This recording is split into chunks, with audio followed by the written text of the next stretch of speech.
Assalamu alaikum wa rahmatullahi wa barakatuh. Dear brothers and sisters, I hope you are well. I welcome you to Spiritual Reflections, a channel which seeks to encourage us to become better Muslims. With Ramadan coming up, it is beneficial to consider the spiritual benefits of Ramadan. Allah the Almighty makes clear His ordinances to the people that they may become righteous. So to understand why these physical restraints are necessary, we must try to remember that the ego is actually connected to the body. Just as the rainbow exists, only when light and water meet, the ego is actually a product of the body and spirit meeting, since the ego depends on the body. When we weaken the body, it serves to weaken the hold of egoistic desires upon it. The fast of the senses and mind and the external fast is described as a means of paving the way to the inner fast, where you begin to cultivate within yourself the attributes of God.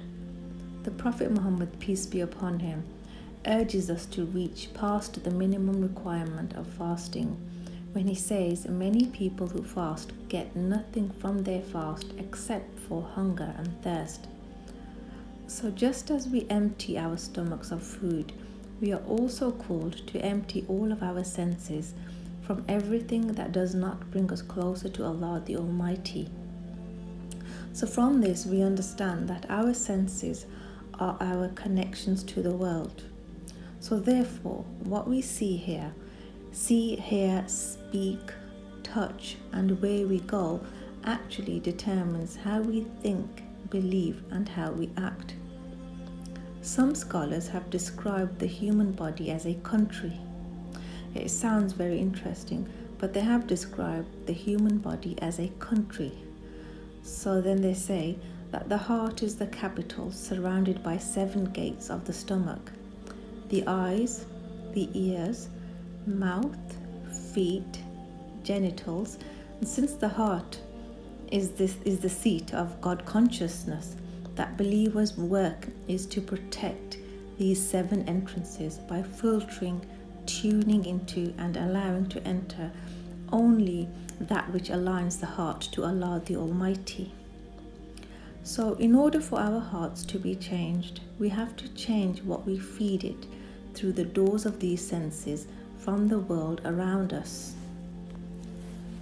So how can we say that we're fasting in the state of God consciousness if our ears are filled with gossip, if we spend all our time gossiping, tale-bearing, and engaging in useless conversation? How can we say that fasting brings us closer to the best version of ourselves? If our eyes rarely and very rarely lower their gaze, furthermore, how can we say that fasting brings us closer to Allah the Almighty if our feet take us to places that dishonor the holiness within us? If you think about that for a moment, and if our mouths are dry from our fast, but we still talk behind the backs of other people, how many times have we been to gatherings? Again, I always say gatherings because that's where most of the ill feelings are expressed and where the tale-bearing takes place. How many times have we been to gatherings where people are fasting and all they seem to do is deprive themselves of food and drink, but rather than doing the zikr of Allah the Almighty, all they do is talk about other people. There's absolutely no need to stop yourself from eating and then to feed your soul with gossip, backbiting, and tale-bearing and lying. Allah the Almighty does not need our hunger.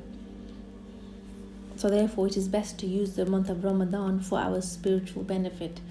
The 3rd stage of the fast is called the HeartCentered Fast. So while the outer fast is broken when the sun sets, the inner fast is meant to be continuous and never ending.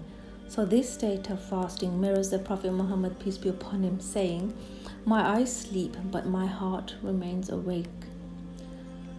So when you witness Allah the Almighty every action becomes a prayer, every moment becomes worship, and every place and things point back to Allah the Almighty.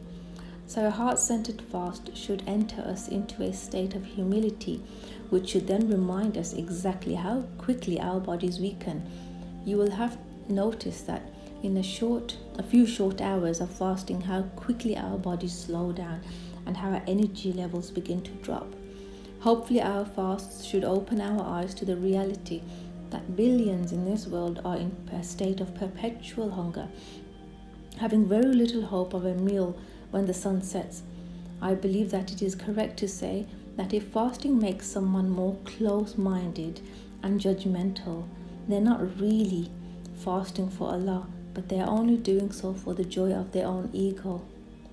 While fasting detoxes the body and strengthens your willpower, if done with sincerity and love, the heart will truly experience Allah the Almighty. A true fast is the one where we become more aware of Allah, the Almighty's all-encompassing presence. O Allah, instill in our souls fearful awareness of you, and also purify our souls, as you are the best able to purify our souls. You are the sole guardian and the master. O Allah, guide us to the best of all actions and the best of character, for no one but you may do so, and rid us of all evil actions and character, for no one but you may do so, by your mercy, O most merciful, and through your generosity, O most generous. That's it for today, brothers and sisters. We hope you enjoyed this video. Let us have your views in the comment section below, as we would love to hear from you. Hit the thumbs up button, subscribe to the channel, turn on the notification bell, share this video with your contacts, family and friends. Until next time, Assalamu alaikum wa rahmatullahi wa barakatuh.